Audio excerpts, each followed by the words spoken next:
Leaders in the fight against COVID-19. The governor and state health officials, they gave an update Wednesday, the first one since September. Now, they said more hospital ICU beds are filling up with COVID-19 patients than ever before. And right now, about 38% are filled with COVID patients. Leaders say Indiana hospitals are overwhelmed, healthcare workers exhausted. The highly contagious Omicron variant is also causing complications for not just hospitals, but families. State health officials say the situation will get worse before it gets better. As the Omicron variant sweeps across the U.S., it is more important than ever that people use the tools available to reduce the spread of COVID-19. We have those tools in ample supply: masks, hand hygiene, staying home if you're sick and getting vaccinated and boosted. Wear a surgical mask or even a K95 if you can, because they provide better protection against Omicron than a cloth mask. Now, despite the rising cases with the Omicron variant, doctors say locally the Delta variant is still the dominant COVID strain here in the state. And today, the state will hold a webinar for school nurses and local health departments. This is to discuss what's next with the impending surge of the highly contagious Omicron variant. 13 News will be monitoring any updates from today's webinar to find out how this could affect your kids as they head back to school after the break.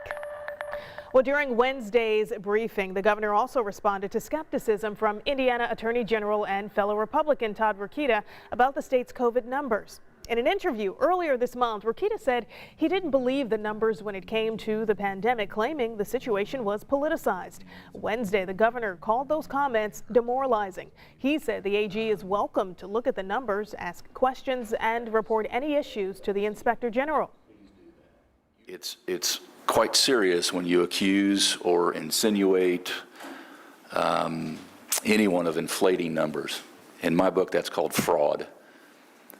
And if there is a shred of evidence, he or others need to take that to the Inspector General of the state of Indiana. Shortly after the governor said that, the Attorney General issued a written response saying, quote, "This isn't about fraud, it's about inaccurate numbers and political agendas causing doubt." Now, you can read his full response on WTHR.com. Purdue University says all of its basketball players and staff are now vaccinated and boosted against COVID-19. The athletics department said the decision for all to get a booster shot was made, quote, in a desire to provide the strongest possible prevention against serious illness. Now, facial coverings are also required right now in all indoor facilities on campus. And right now, the Colts are hoping to be healthy enough for this Sunday's matchup against the Raiders. If they win this one, they will be in the playoffs. Fingers crossed, guys.